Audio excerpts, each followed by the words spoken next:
Quand je l'ai porté, du coup, j'avais la légalité de tout ce qui allait avec des droits entre guillemets d'une mère.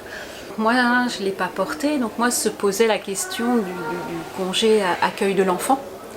Alors nous, notre fils a 6 ans aujourd'hui, il a été conçu avant la PMA, mais après le mariage pour tous. Et Madame Toubira avait fait passer au même moment dans la loi travail la possibilité d'avoir le congé accueil de l'enfant pour toute personne qui était proche de la jeune mère ou de la future mère. Et à ce titre-là, moi j'ai pu bénéficier donc de l'accueil de l'enfant. Donc j'ai pu à la fois être présente à l'accouchement et avoir quelques jours à sa naissance. Maintenant, on est mariés, je suis reconnue comme mère légale de l'enfant, donc auprès de mon employeur, j'ai tous les congés enfants malades que la convention collective permet d'accorder. Et toi ? Moi, quand il a fallu poser le congé coparents, les 28 jours autorisés, on m'a dit « Ah, le congé papa, tu parles du congé papa ». Et du coup, à mon employeur, je lui ai dit « Bon, non, c'est plutôt congé parents, coparents, quoi ». Il m'a dit « Bon, oui, ok, mais il s'appelle congé papa, donc désolé, c'est congé paternité ». C'est pas tant les collègues ou les éléments extérieurs, c'est se donner les moyens d'aller jusqu'au bout du projet. Donc nous étant une GPA canadienne, y a toute une notion de prendre un billet d'avion, de partir, de faire des allers-retours, etc. Je ne prenais pas 5 semaines pendant 2 ans et demi afin de cumuler des congés. Et le jour du projet, pour la naissance et d'autres événements, j'ai pu les prendre d'un coup. Comme nous n'avions pas de congé paternité ou congé maternité, comme j'ai pas pu déclarer ma grossesse et mon mari non plus, on n'a pas pu prendre les devants pour s'inscrire sur une crèche ou etc. parce qu'on n'avait pas de documents. Donc encore une fois, c'est le système qui fait ça. La GPA est illégale en France. Vous ne pouvez pas faire valoir quelconque document étranger. Normalement, quand on a un enfant dans un couple hétéronormé, on a le droit, la mère a le droit à des trimestres. Quand on adopte, on y est attribué aussi un nombre de trimestres pour l'accueil de l'enfant. Là, nous, on est dans un vide juridique par rapport à cette partie-là, ça n'a pas encore été pensé. Et donc moi, j'ai des trimestres en moins.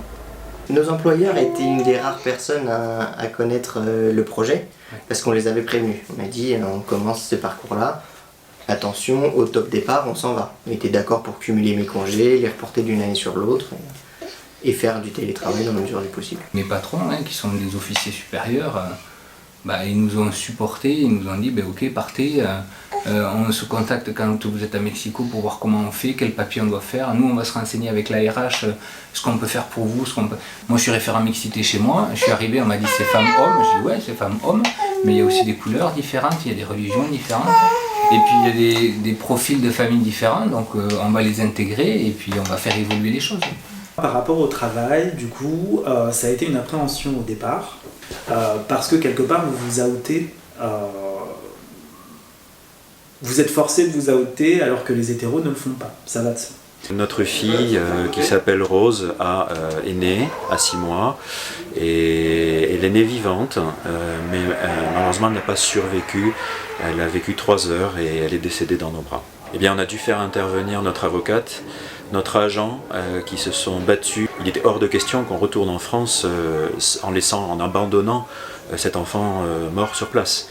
Refus de ma DRH, un refus catégorique sur toute la ligne, à la fois les congés naissance, décès, paternité, au motif que le justificatif que j'ai présenté était un acte de naissance américain. Et donc qu'ils ont considéré non valable. Ils voulaient exiger un acte de naissance français, ce qui supposait donc pouvoir faire une transcription. Or, la loi a changé depuis l'année dernière, depuis 2021, et désormais il n'est plus possible de transcrire un acte de naissance mentionnant 2 papas. On peut toujours faire une transcription partielle avec un seul des deux, mais on ne peut pas faire une transcription totale administrative. Ce qui est plus troublant, c'est que l'employeur qui avait accepté ces congés naissance et paternité pour notre premier fils, au vu des documents américains, de l'acte de naissance américain, cette fois-ci a refusé au vu des mêmes documents.